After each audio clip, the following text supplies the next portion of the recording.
बिहारी शर्मा, आप देख रहे हैं आवाज जन जन की, अपराध भ्रष्टाचार के खिलाफ आवाज।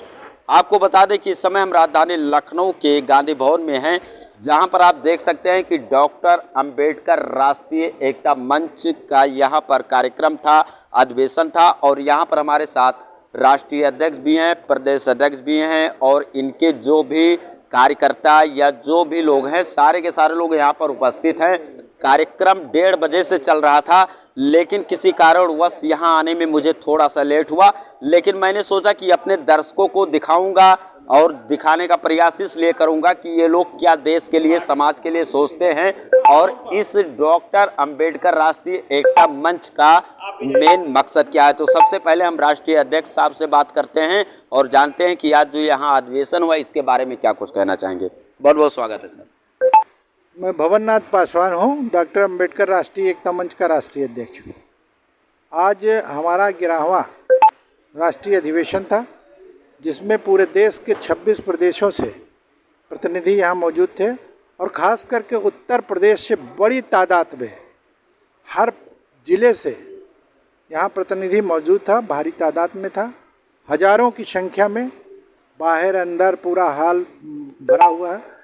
और ऐसी परिस्थिति में ये सोचते क्या हैं, जो बुद्धिजीवी वर्ग है वो अधिकारों के लिए, अपने सम्मान के लिए, संविधान के लिए, निजीकरण के विरोध में, और जो न्यायपालिका में आरक्षण है उसके लिए, और जो हमारे जो सीनियर साथी हैं जो पुरानी पेंशन का फ़ायदा ले रहे हैं, और जो नए नौजवान साथी हैं जो न्यू पेंशन स्कीम आते हैं, उनके न्यू पेंशन के विरोध में, पुरानी पेंशन बहाल करने के लिए ये पूरा जमात आज बुद्धिजीवियों को जुड़ा हुआ है। और वो इस पे एक बड़ा ऐलान करना चाहते हैं कि संविधान की रक्षा, सुरक्षा और न्यायपालिका में आरक्षण, निजी क्षेत्र में आरक्षण, इन सारे मुद्दों को लेकर एक बड़ा आंदोलन करने का निर्णय लिया है। और आगे चल के ये बहुत बहरूप करके बड़े रूप में आएगा। इस तरह की आपने बात किया तो मैं आपसे सवाल करूंगा कि 2024 का जो लोकसभा चुनाव आ रहा है, कहीं उसके पीछे राजनीतिक माहौल बनाने की आपकी भी मंशा तो नहीं है? ये जो संगठन है शुद्ध रूप से पूरे देश में सामाजिक संगठन है। और इस संगठन से कर्मचारी, अधिकारी, आईएएस भी जुड़े हैं, पीसीएस भी जुड़े हैं, डॉक्टर, इंजीनियर और सारे तबके के शिक्षक, सारे लोग जुड़े हैं। ये राजनीतिक दल नहीं है। हाँ, बुद्धिजीवी हैं, गांव के 5 किलो अनाज वाले लोग नहीं हैं जो 5 किलो अनाज लेके अपने मंशा बदल दें।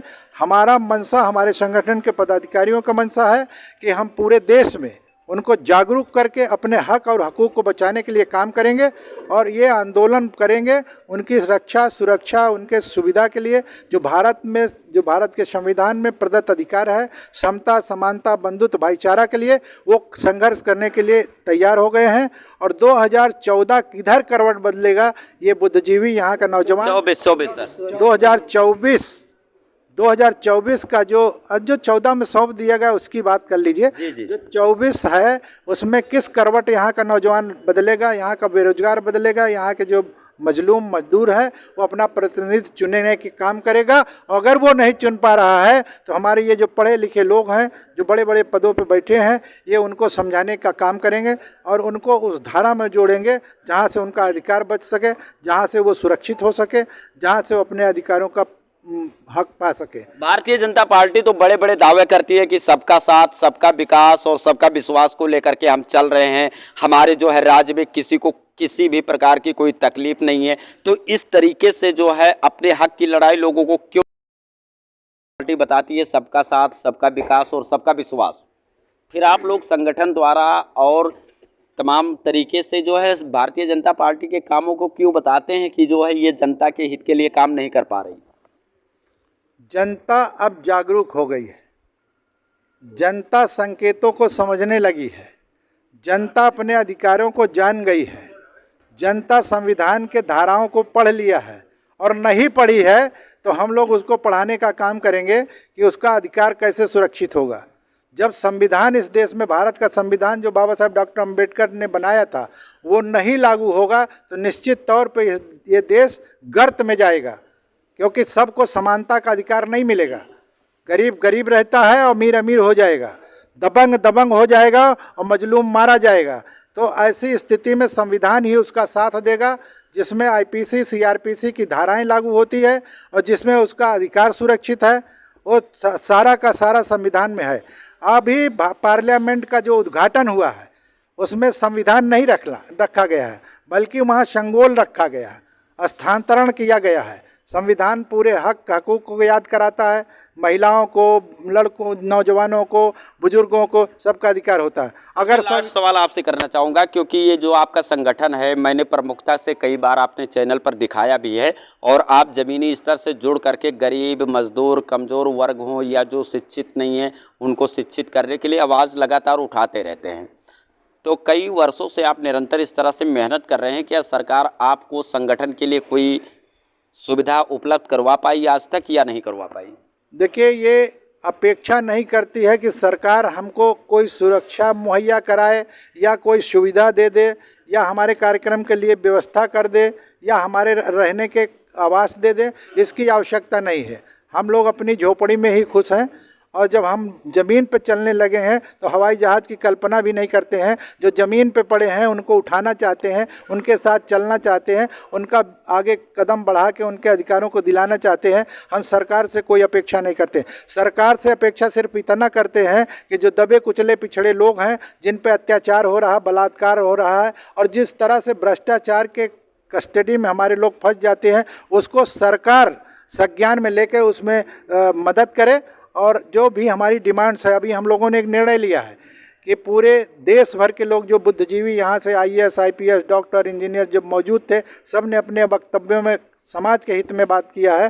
तो राजनीति में समाज का जब आंदोलन, हमारे मान्यवर काशीराम कहते हैं, जब सामाजिक आंदोलन बढ़ेगा तभी राजनीतिक आंदोलन बढ़ेगा। देख लीजिए, जिस तरीके से राष्ट्रीय अध्यक्ष महोदय ने बताया कि हम अपने लिए नहीं, हम निस्वार्थ काम करते हैं अपने देश की जनता के लिए। यही सोच हमारे देश के हर एक नागरिक के अंदर होना चाहिए।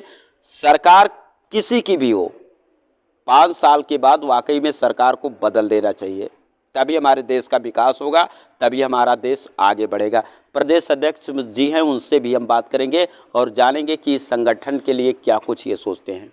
क्या नाम है सर आपका? मैं आसाराम सरोज, प्रदेश अध्यक्ष डॉक्टर अम्बेडकर राष्ट्रीय एकता मंच। संगठन के लिए आपको राष्ट्रीय अध्यक्ष जी ने प्रदेश अध्यक्ष का दर्जा दिया, आपको चुना। अपने संगठन के लिए क्या कुछ सोच रहे हैं और साथ ही देश और समाज के लिए?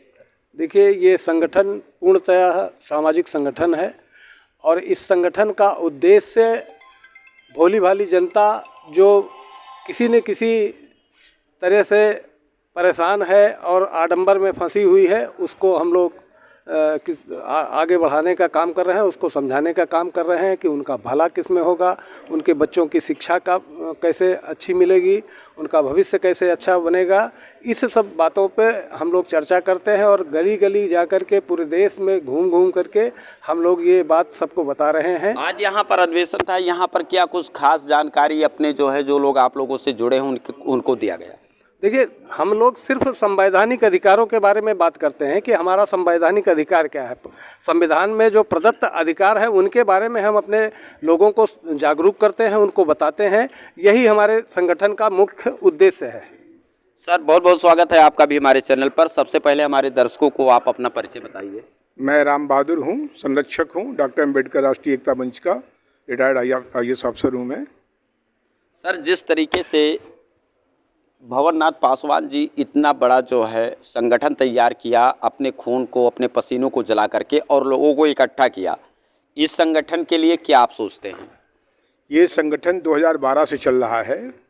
शुरुआत हुई थी केवल 4-5 लोगों से। ये भंवरनाथ पासवान जी और उनकी टीम और प्रदेश के जितने भी इस टीम में जुड़े हुए लोग हैं, कार्यकर्ता हैं, पदाधिकारी हैं, ये उनका योगदान है कि आज केवल 10-11 साल की अवधि में ये संगठन न केवल प्रदेश में बल्कि पूरे देश में फैल चुका है। और इसके पदाधिकारी, इसके कार्यकर्ता अमेरिका में भी हैं, कनाडा में भी हैं, मतलब भारत को छोड़ दीजिए, विदेशों में भी बता रहा हूँ मैं, 17 कंट्रीज़ के अंदर हैं। और इसका उद्देश्य केवल ये है कि जो बहुजन समाज है, बहुजन समाज से मतलब जो पिछड़ा वर्ग है, जो दलित वर्ग है और जो अनुसूचित जनजाति के लोग हैं, जिनकी संख्या 85% है, उनको एकजुट करना है, उनको बताना है कि आप अलग अलग नहीं हैं। दुर्भाग्य है कि जो बहुजन समाज है ये जातियों में बटा हुआ है। 4 वर्ण हैं, ब्राह्मण, क्षत्रिय, वैश्य, शूद्र। ब्राह्मण वर्ण भी है, जात भी है, क्षत्रिय वर्ण भी है, वही जात भी है, और जो वैश्य है वही वर्ण भी है और जात भी है। लेकिन जो शूद्र है वो वर्ण के साथ साथ जातियों में बटा हुआ है, हजारों जातियों में। तो वो जो अलग अलग जातियां हैं अपना अपना अलग अलग अस्तित्व समझती हैं, तो उनको बताना है कि आप शूद्र हैं, आपको एक रहना है, आप 85% हैं। जब आप एक रहेंगे तभी जो मानवर काशीराम साहब ने किया था, 4 बार यहाँ सरकार बनी, तो जब एक हो जाएंगे सब लोग तो भारत का प्रधानमंत्री या तो दलित होगा या बैकवर्ड होगा या शेड्यूल्ड ट्राइब का होगा। जब वो होगा तो जो संविधान को बदलने की, संविधान से छेड़छाड़ करने की बातें होती रहती हैं, वो बातें बंद हो जाएंगी। तब हमारा संविधान संरक्षित रहेगा, और संरक्षित होने के साथ साथ जो उसके प्रावधान हैं, उन प्रावधानों के अनुसार अभी भी बहुत सारे काम नहीं हो रहे हैं, वो सारे प्रावधान लागू होंगे।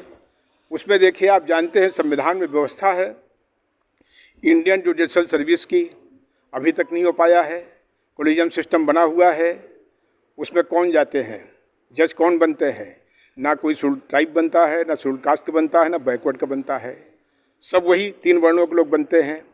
तो इसलिए संवैधानिक व्यवस्था के अनुसार बहुत सारी चीज़ें हैं जो होनी है, वो केवल तभी होगा जब कोई दलित, जब कोई बैकवर्ड, जब कोई शेड्यूल्ड कास्ट का आदमी, शेड्यूल्ड ट्राइब का आदमी इस देश का प्रधानमंत्री होगा। मैं दोबारा से वही प्रश्न फिर करूंगा जिस तरीके से अभी मैंने राष्ट्रीय अध्यक्ष जी से भी किया था कि भारतीय जनता पार्टी तो कहती है सबका साथ, सबका विकास और सबका विश्वास, फिर वहाँ पे जाति की कहाँ से बात आ गई? मैं भारतीय जनता पार्टी की बात नहीं कर रहा हूँ, मैं तो इस संगठन की सोच की बात कर रहा हूँ। न मैं बात कर रहा हूँ कांग्रेस की, न बात कर रहा हूँ बीजेपी की, न बसपा की, न सपा की या किसी पार्टी की।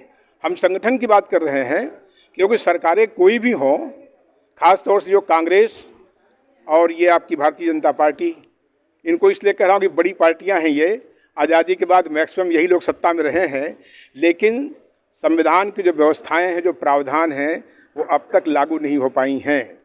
इसलिए हम लोगों का जोर है कि सबको इकट्ठा करो, सबको बताओ बार बार, और बार बार ये समझाना है कि आप जातियों में जो बटे हुए हो, ठीक है, आपको बांट दिया गया है।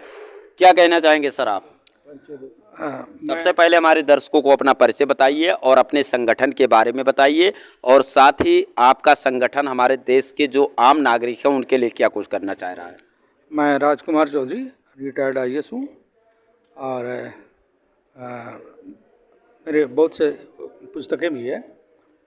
मैं इससे जुड़ा हूँ, ये झारखंड का प्रदेश अध्यक्ष मुझे नियुक्त किया गया है, जैसा बताए हैं अभी, है ना।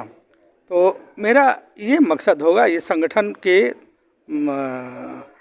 छत्र छाया में हम सभी का यह मकसद है कि जो संविधान में लिखा गया है उस संविधान को हूबहू लागू करें।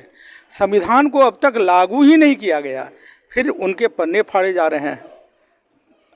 जैसे संविधान की प्रस्तावना को आप देख लीजिए, जबकि हम स्वतंत्र रहने की आज़ादी हमारा संविधान हमको देता है। बिल्कुल बिल्कुल, वह सभी को ये लगभग खत्म करने पर है, वह खत्म किए भी गए हैं और खत्म किए जा रहे हैं, तो उसको पुनर्स्थापित करें, हूबहू लागू करें। तो आप, मैं कहूँगा अपने सहयोगी से कि तस्वीर का रुख करें और दिखाएं कि यहाँ पर जितने भी लोग हैं सब IAS और PCS रैंक के भी लोग हैं। इस संगठन को आप हल्के में ना लीजिएगा। ये जो संगठन है डॉक्टर अंबेडकर राष्ट्रीय एकता मंच है, और इस संगठन सिर्फ उत्तर प्रदेश और भारत में नहीं बल्कि 17 कंट्री में है, 17 कंट्रियों में इस संगठन का वजूद है। यदि संविधान के साथ खिलवाड़ किया जाएगा, संविधान के साथ छेड़छाड़ किया जाएगा, तो ये संगठन रोडों पर उतरेगी और अपने संविधान को बचाने का काम करेगी। क्या नाम है सर आपका? मैं राजेंद्र प्रसाद हूँ, आज पहली बार आया हुआ हूँ, तो आप बहुत सब लोगों ने बता दिया है, तो वही मुझे भी कहना है, तो मुझे और कुछ नहीं कहना है। Thank you. चलिए, बहुत बहुत शुक्रिया आप सभी को समय देने के लिए, और मैं अपने दर्शकों से अपील करूंगा कि इस वीडियो को लाखों की संख्या में शेयर करें ताकि ये देश के प्रधानमंत्री, राष्ट्रपति, मुख्यमंत्री और देश के हर एक नागरिक तक ये खबर पहुँचे। और जो सोच है इस संगठन की, कमेंट करके ज़रूर बताएं कि हमारे देश के लिए लाभकारी हो सकता है या हमारे देश के लिए कहीं ना कहीं से गलत हो सकता है। इसी के साथ आप सभी देशवासियों को जय हिंद, जय भारत।